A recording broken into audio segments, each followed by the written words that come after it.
Imagine a world where countries are like ice cream parlors, each with its own unique way of serving delicious democracy. We have two main flavors, parliamentary and presidential.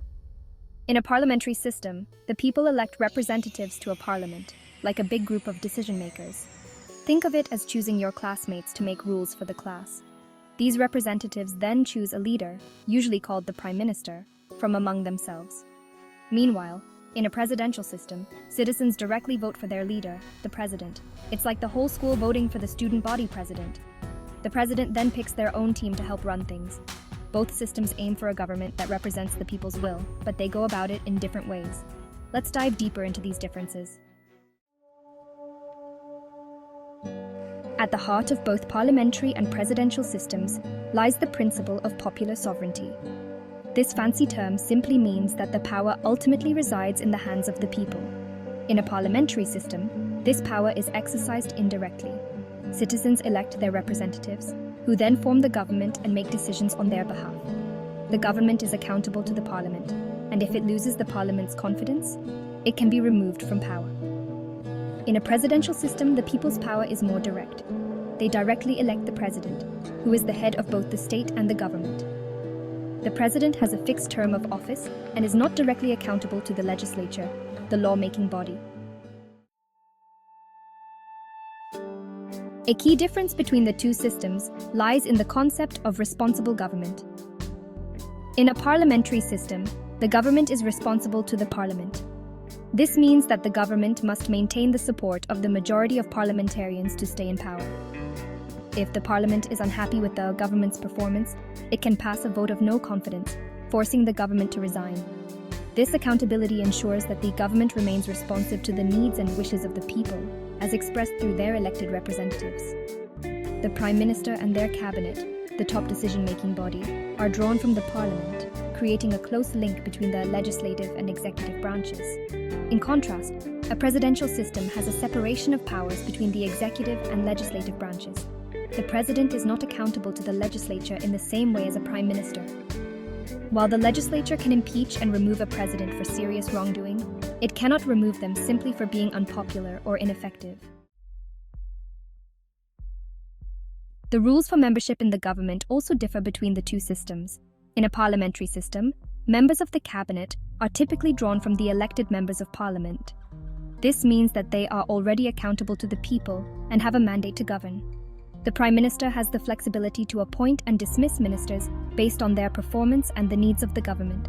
This system allows for a more cohesive and efficient government, as the Prime Minister can select a team with the necessary expertise and experience. However, it can also lead to a concentration of power in the hands of a few individuals. In a presidential system, the president has more freedom in choosing their cabinet members. They can appoint individuals from outside the legislature, allowing for a wider range of expertise and perspectives. However, these appointees must be confirmed by the legislature, which can sometimes lead to political gridlock. The role of the executive branch also varies significantly between the two systems. In a parliamentary system, the executive branch, headed by the Prime Minister, is responsible for implementing the laws passed by the Parliament. The Prime Minister and their cabinet work closely with the Parliament, ensuring that the government's policies have the support of the legislature. This close relationship between the executive and legislative branches allows for greater efficiency in passing and implementing laws. However, it can also lead to a blurring of lines between the two branches and a concentration of power in the hands of the executive. In a presidential system, the president is the head of state and the head of government. They have significant executive powers, including the authority to veto legislation passed by the legislature. The president appoints the heads of various executive departments and agencies, who are responsible for carrying out the laws and policies of the government.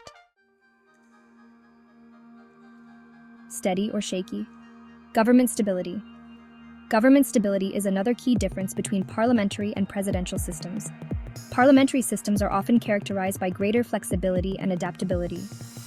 Since the government depends on the ongoing confidence of the parliament, it can be removed from power if it loses the support of the majority. This allows for a more responsive and adaptable system, where governments can be changed more easily if they are not meeting the needs of the people. However, this flexibility can also lead to instability, as governments can be toppled by shifting political alliances or internal divisions within the ruling party.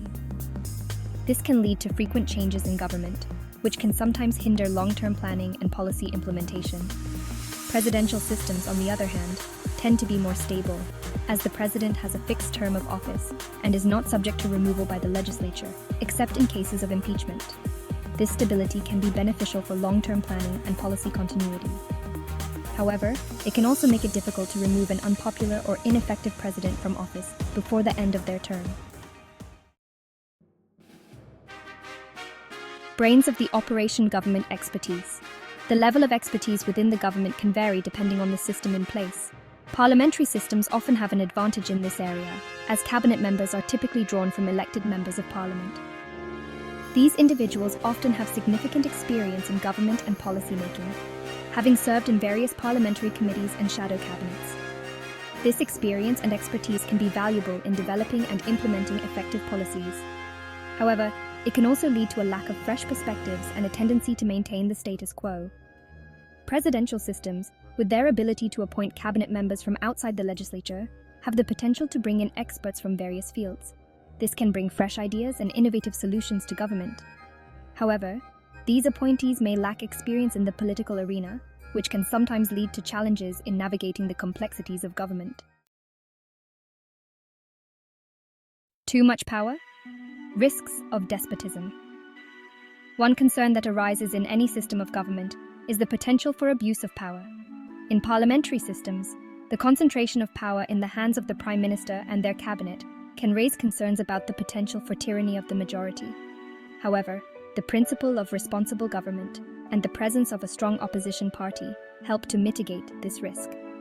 In presidential systems, the separation of powers between the executive, legislative, and judicial branches is designed to prevent any one branch from becoming too powerful.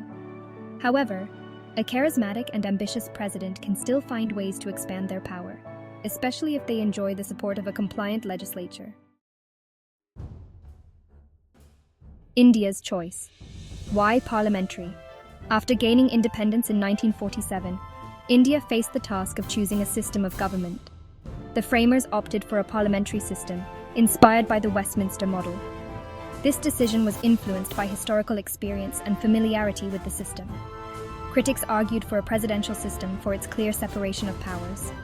However, leaders like Nehru and Ambedkar believed a parliamentary system suited India's diverse society.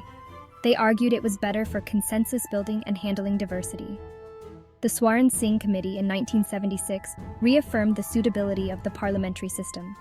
Their recommendations solidified India's commitment to the parliamentary system.